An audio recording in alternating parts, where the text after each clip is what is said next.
逐渐成为威胁武林平津山横空出世。受死的好！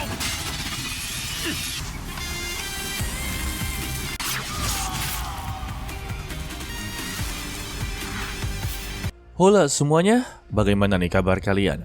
Semoga kalian dalam keadaan baik-baik saja, sehat selalu, serta dilancarkan rezekinya ya guys, amin. Kali ini kita kembali kedatangan Tonggua baru yang memiliki judul sebagai I Am The Blade Master. Kalau diartikan dalam bahasa Indonesianya, yaitu saya adalah Master Pedang.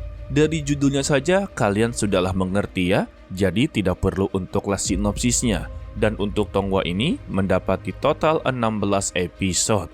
Jadi langsung saja kita masuk ke dalam ceritanya.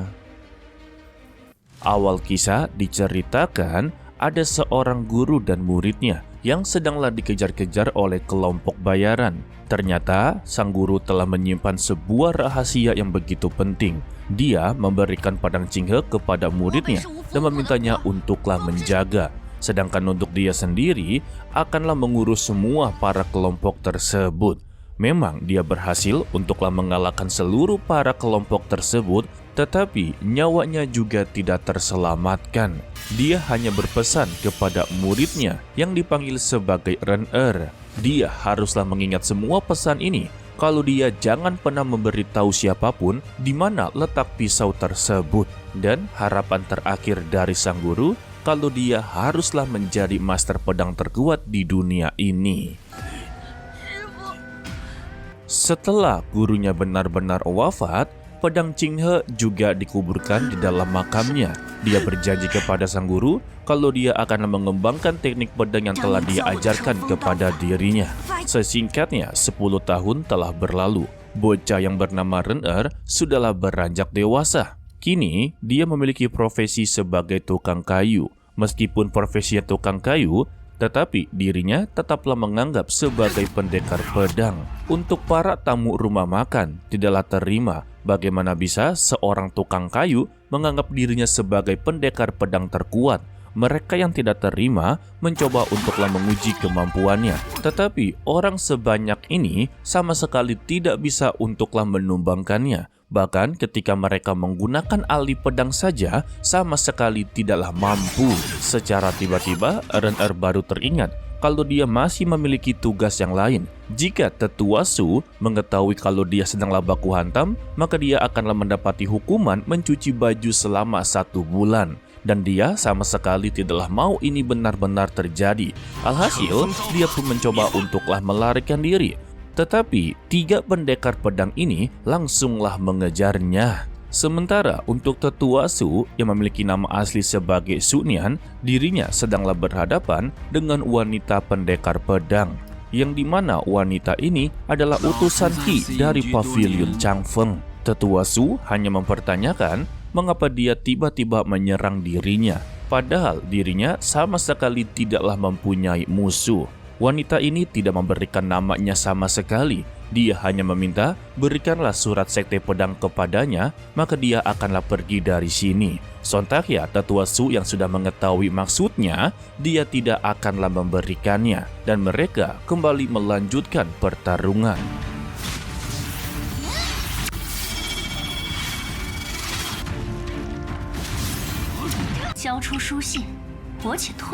Kembali kepada Ren-er yang masihlah dikejar-kejar oleh 3 pendekar pedang. Namun secara tiba-tiba gumpalan asap hitam di atas langit mengeluarkan sebuah cahaya berwarna merah yang berisikan roh iblis dan menyerang seluruh isi kota. Begitu juga dengan Tetua Su, dia terkena dampaknya. Ternyata ya semua ini berasal dari wanita tersebut. Dia memberitahu sekarang ini seluruh gunung telah memasang formasi bayangan Jinghong. Jadi ya dia meminta kepada Tetua Su untuklah patuh saja kepada dirinya, di mana dia menyimpan surat tersebut. Tetapi Tetua Su memutuskan untuklah melarikan diri. Sedangkan untuk Ren-er ternyata dia tidaklah kenapa-napa. Padahal sebelumnya dia juga terkena serangan. Hanya saja seisi kota sudahlah tidak sadarkan diri. Tanpa basa-basi, dia pun kembali ke kediamannya untuk memeriksa keadaan dari Tetua Su. Setibanya di sana ya, Tetua Su sampai geleng-geleng kepala mengapa dia baik-baik saja. Dan dia meminta untuk mengambilkan surat yang berada di bawah batu. Setelah mengambilnya, Ren-er diperintahkan untuklah membawa surat ini dan berikan kepada ketua sekte Suanzhen Laut Timur yang memiliki nama sebagai Li Shuwei. Sontak, Ren-er merasa kalau ini sangatlah penting. Dia mempertanyakan sebenarnya apa yang terjadi. Hanya saja, Tetua Su meminta kepada dia janganlah banyak omong kosong. Cepatlah pergi dari sini dan berikan surat tersebut, maka dia akanlah mengerti sebenarnya apa yang sedang terjadi. Namun ya, tetap saja Ren-er masih keras kepala. Dia inginlah tahu sekarang juga.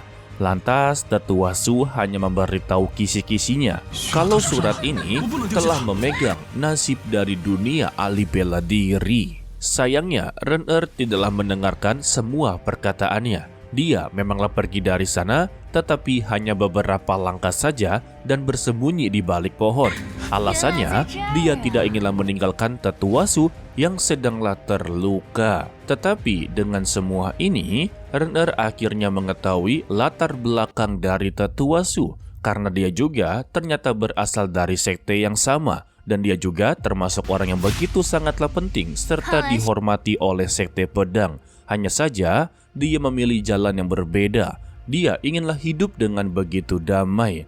Disebabkan untuk sekte pedang, terutama dengan Pavilion Changfeng, telah memilih jalan yang begitu sesat. Dengan kondisi seperti ini, Tetua Su sangatlah mudah untuk dikalahkan. Dan ketika hidupnya inginlah diakhiri, Ren-er keluar dari persembunyian. Dia meminta untuklah bernegosiasi. Dia akan memberikan surat ini, tetapi lepaskan dulu gurunya terlebih dahulu. Dan ini adalah suatu kesalahan terbesar jika bernegosiasi dengan orang jahat ya guys. Ren-er benar-benar tertipu. Untuk burung elang milik dari wanita ini berhasil untuklah merebutnya. Beruntung saja Tetua Su dengan sigap melemparkan batu ke arah burung elang ini sampailah tidak berdaya. Alhasil surat ini menjadi rebutan dan Tetua Su mengorbankan tubuh serta nyawanya agarlah Ren-er memasuki jalan pintas yang berada di dalam sumur. Sebelum dirinya benar-benar meninggal dunia, dia hanya meminta kepada Ren-er untuklah mengingat pesannya dan dia langsunglah menghancurkan sumur tersebut. Lagi-lagi, Ren-er haruslah kehilangan orang yang dia sayangi untuk kedua kalinya. Sesingkatnya, ketika dia berada di luar, dia tidak sengaja melihat seorang wanita yang sedanglah dihadang oleh para murid Pavilion Changfeng. Yang dimana wanita ini memperkenalkan kalau dia adalah ketua pedang Zuzhou dari Basan. Dia memiliki nama sebagai Qiu Jansui. Namun, untuk kedua murid ini sungguhlah tidak percaya bagaimana bisa dengan umur dia seperti ini bisa menjadi seorang ketua. Pernyataannya membuat Nona Qiu sungguh begitu kesal. Alhasil, mereka berdua langsunglah ditumbangkan. Sedangkan untuk MC utama kita ini malah menjadi maling. Dia mengambil kuda milik dari Qiu Jansui. Jelas-jelas kalau kuda ini begitu jinak kepada Nona Qiu. Ketika Nona Qiu bersiul, kuda tersebut langsunglah memberontak. Yang membuat Ren-er langsunglah tersungkur. Tanpa basa-basi, Qiu Jansui langsunglah mengunuskan pedangnya. Dia tidak terima kalau kudanya telah dicuri. Tidak sampai di situ juga, ternyata kuda ini memiliki nama yang sama, yaitu Yang Ren. Ya elah, karena sudah ketahuan basah, Qiu Jansui langsunglah menginterogasinya dari mana dia berasal. Dan jika dia inginlah memaafkannya, maka dia haruslah menunjukkan jalan ke kota salju. Tidak ada pilihan sama sekali, Ren-er langsunglah menerimanya. Sedangkan untuk utusan Qi, dia meminta kepada seluruh muridnya untuk blokir semua kota salju dan jangan biarkan siapapun untuklah masuk. Dan dia memerintahkan untuk orang-orang yang terkena bayangan kilat, habisi saja mereka semua, sehingga terjadinya pembantaian. Tetapi ada salah satu murid yang sungguh tidak begitu terima dengan semua ini, dengan mempertanyakan apakah ini juga haruslah dilakukan.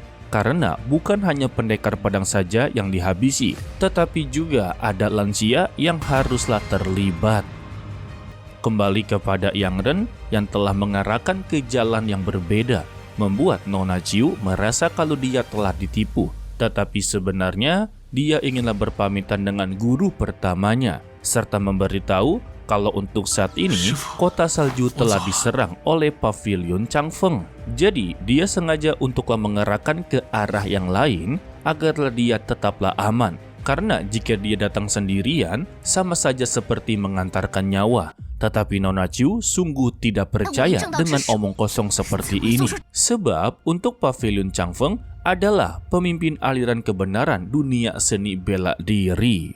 Karena perkataannya tidak dipercaya, Yang Ren malah mencoba cosplay menjadi Liu Kang. Tetapi sayangnya, kemampuan bela dirinya masih sangatlah begitu jauh. Hanya dengan satu tali saja, dia pun langsunglah terikat. Serta digantung begitu saja dan ditinggalkan olehnya. Sementara itu di tempat lain, kita diperlihatkan seorang pria yang memiliki nama sebagai Xiao Yeyao. Dirinya sedanglah mencari beberapa buronan. Contohnya seperti dia menghabisi nyawa dari ketua geng Hu. Sayangnya dia begitu kecewa kalau buronan ini terlalu begitu kecil. Dirinya hanya mendapati 300 tel saja. Sedangkan Yan Ren yang telah berhasil melepaskan diri, dia bertemu dengan para murid pavilion Changfeng.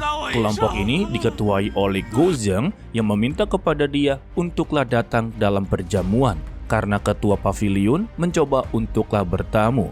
Tetapi Yang Ren mencoba untuklah menolaknya. Karena dia sudah tahu semua apa yang mereka pikirkan. Yaitu surat yang sedanglah dia pegang.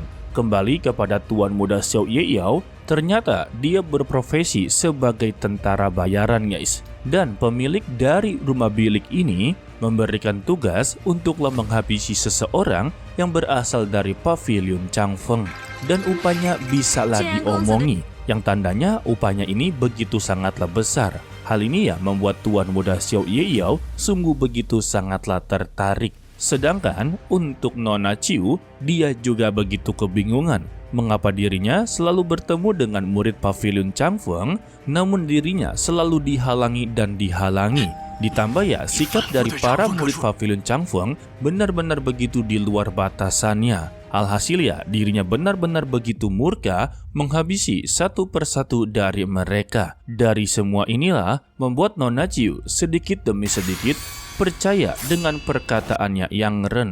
Sedangkan untuk Yang Ren sendiri, dirinya sedanglah dihajar hingga babak belur. Ditambah pedang miliknya haruslah hancur lebur.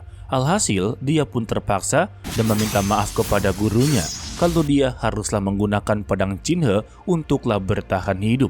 Setelah dia berhasil mengambilnya, pedang tersebut langsunglah berubah menjadi warna merah darah. Yang ternyata untuk pedang ini dulunya adalah pemilik dari master pedang pertama guys. Sebut saja sebagai leluhur pedang pertama ya. Tidak sampai di situ, pedang ini terdapat darah iblis. Jadi bisa dikatakan ini adalah pedang iblis.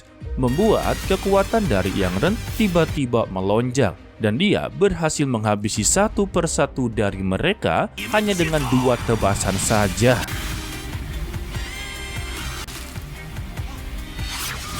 Dan kini yang tersisa hanyalah Go Zheng sendiri. Dan pertarungan antara mereka berdua langsunglah dimulai.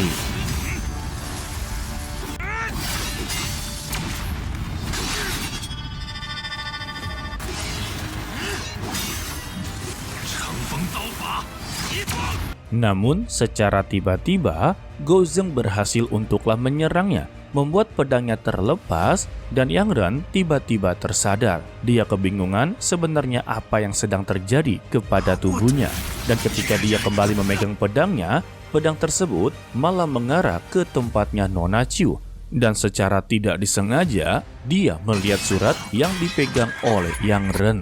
Alhasil ya, dia kini percaya dengan perkataan dari Yang Ren.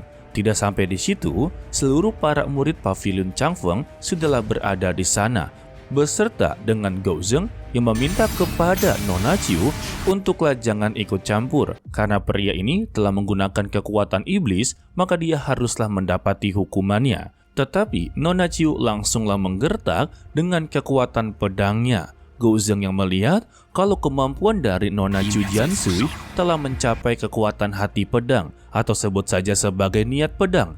Jika mereka bertindak gegabah, ini hanya akan memicu sebuah peperangan, sehingga dia memutuskan untuklah melepaskan mereka berdua. Namun ya, gara-gara semua ini, Gouzeng haruslah mendapati konsekuensinya. Untuk ketua pavilionnya yang dipanggil sebagai ketua Qi, langsunglah menghukumnya dengan 2 bayangan kilat. Yang tandanya dia belum benar-benar meninggal dunia ya. Sedangkan untuk citra dari Yang Ren sudah benar-benar begitu buruk di kota salju. Ternyata dia telah diadu domba dengannya sebuah poster buronan kalau dia telah menghabisi 100 pendekar pedang. Seluruh para pendekar pedang yang melihatnya cukuplah begitu ketakutan. Tetapi juga ada yang berniat untuk menghabisinya, karena untuk hadiah buronannya benar-benar begitu memukau. Sedangkan Yang Ren akhirnya tersadarkan. Dia langsung dipertanyakan apakah pedang iblis ini adalah pemberian dari gurunya. Yang Ren yang mendengar kata pedang iblis sungguhlah tidak terima kalau pedang ini ya adalah pedang Qinhe, memang pemberian dari gurunya. Bahkan bagi gurunya, pedang ini lebih berharga daripada nyawanya. Dan setelah gurunya benar-benar wafat, dia ditugaskan untuklah menjaga pedang ini. Dan karena dia tidak tahu cara untuk menjaganya, dia memutuskan untuklah menguburkan pedang Qinhe bersama gurunya.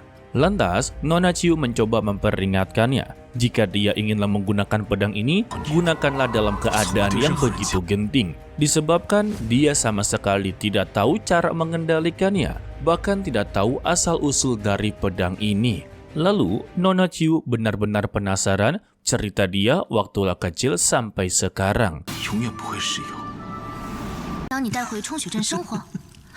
Dengan senang hati, Yang Ren langsunglah menceritakannya. Dari pertama dia mempunyai guru pertama sampai guru kedua yaitu Tetua Su. Meskipun untuk guru kedua ini tidaklah begitu baik daripada guru pertamanya, tetapi untuk guru keduanya yaitu Tetua Su seringlah memberikan dia ilmu terbaru. Dan dia sekarang memiliki hutang untuklah mengantarkan surat tersebut. Tetapi ketika diperiksa, ternyata surat ini telah berada di tangannya Nona Chiu. Sehingga mereka berdua langsunglah bermain rebut-rebutan.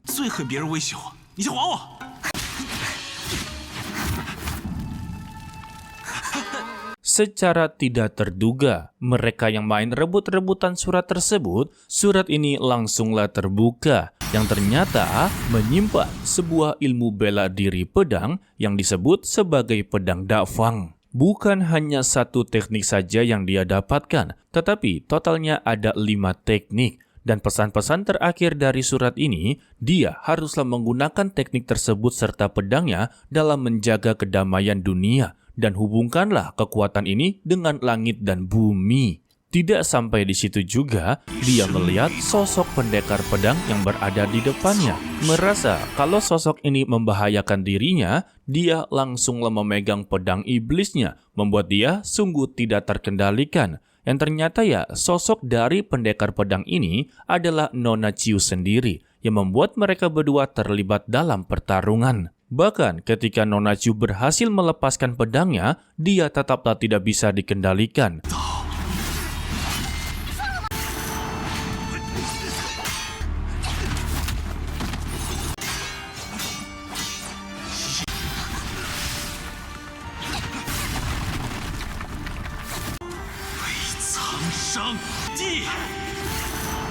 Ya karena sebetulnya untuk Yang Ren sedanglah bertarung di alam sadarnya sendiri. Beruntungnya saja ya, Nona Chiu ini adalah salah satu pendekar pedang yang luar biasa. Dia berhasil untuk mengatasinya dan mengikat tubuh Yang Ren. Dan kita akhiri untuklah video kali ini ya. Ini adalah episode 1-3 yang Mimin gabungkan. Bagaimana menurut kalian tentang Tonghua ini? Meskipun ya hanya mendapati total 16 episode, setidaknya menurut Mimin Tonghua ini cukuplah bagus. Ya alasan Mimin katakan bagus, karena Mimin sebagai penikmat tentang bela diri berpedang guys. Apalagi ya tentang pedang-pedangan, Mimin sangatlah suka. Kebetulan untuk Tonghua ini menceritakan tentang dunia bela diri berpedang, apalagi ditambah dengan dunia kultivasi. Wah, itu sih udah no comment ya. Oke lah, sepertinya cukup sampai di sini saja dulu untuklah video kali ini. Mimin ucapkan terima kasih kepada kalian yang telah menonton sampai akhir. Pesan dari Mimin, tetaplah menjadi orang yang baik walaupun itu sangatlah sulit. To be continue, sampai jumpa di video berikutnya. Bye-bye.